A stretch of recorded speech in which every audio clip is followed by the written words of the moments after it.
the 13th door. In a deep green forest, there lived a poor woodcutter and his daughter, Clara. They had very little to eat, but their hearts were full of love. One day, the woodcutter could find no food at all. He sat with his head in his hands, his heart heavy with sorrow. "How will I feed my precious child?" he whispered to the silent trees. Just then, a gentle light filled the forest, and a beautiful lady appeared before them. It was Mary, the Queen of Heaven. "Do not worry," she said in a voice like soft bells. "Give me your daughter. I will care for her as my own." The woodcutter's heart ached to say goodbye, but he knew Clara would be safe and happy. With tears in his eyes, he kissed his daughter's forehead and placed her hand in the Queen's. The Queen of Heaven gently led Clara up a staircase of shimmering clouds, higher and higher, until the forest was just a tiny green patch below, and the whole of heaven spread out before them. Clara lived in a palace of light, where she played with angel children in fields of starflowers and ate cakes made of sweet clouds. Her every day was filled with joy. The Queen of Heaven gave Clara a ring of 12 silver keys. "These open the 12 doors of the kingdom," she said. "You may enter and see all the wonders inside." Eagerly, Clara opened the first door. Inside, she found the apostles sitting around a table, talking of holy things. She listened, her heart filled with peace. Behind the second door, she found a room full of singing comets and swirling nebulas. She danced with the stars until her feet were tired and her heart was full of music. One day, the Queen of Heaven had to go on a long journey. Before she left, she gave Clara one last key. It was small and made of gold. "You may open the 12 doors," she said, "but you must never, ever open the 13th door with this golden key. If you do, you will be unhappy." After the Queen left, Clara visited all her favorite rooms again. But even the dancing stars and the holy apostles could not distract her. All she could think about was the forbidden door.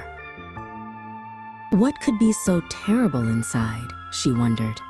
Just one little peek. At last, her curiosity was too much to bear. She crept down a long, quiet hallway to a plain, unadorned door at the very end. She turned the key. A light so brilliant it shimmered like 1,000 suns burst from the room. In the center of the light was a vision of the Holy Trinity. Overcome with awe, Clara reached out and touched the light for just a moment. Terrified, she slammed the door shut and leaned against it, her heart pounding. She looked down at her hand. The finger that had touched the light now glowed with a stain of pure gold. She scrubbed and scrubbed, but the golden stain would not wash off.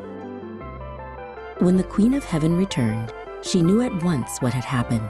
She looked into Clara's eyes and asked gently, "Did you open the 13th door?" "No," whispered Clara, her face pale. It was the first lie she had ever told. The Queen of Heaven's beautiful face filled with sorrow. "I know you did, my child," the Queen said softly. "Confess your disobedience and you will be forgiven."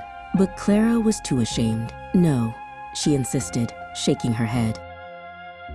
"Because you have disobeyed and lied," the Queen said sadly, "you can no longer live in heaven." A heavy sleep fell over Clara. She awoke on earth alone in a vast wilderness, her heart full of sorrow. She tried to call for help, to cry out her regret, but no sound came out.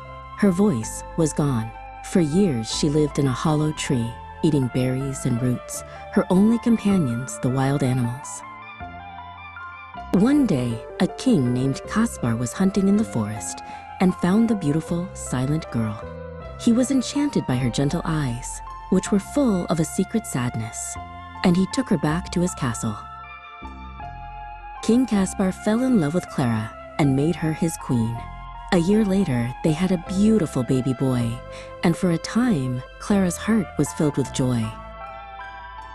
But one night, the Queen of Heaven appeared. "Confess that you opened the door," she pleaded. "Tell the truth, and you may keep your child." Stubborn and ashamed, Clara refused. With great sadness, Mary took the baby and vanished. This happened 2 more times with 2 more children. The people of the kingdom began to whisper, "Our queen is an ogress," they said. "She devours her own children." At last, the king, with a heavy heart, declared that the queen must be punished. As the guards came for her, Clara's heart finally broke. She fell to her knees, and her voice returned in a great cry. "Yes, I opened the forbidden door. I am the one to blame."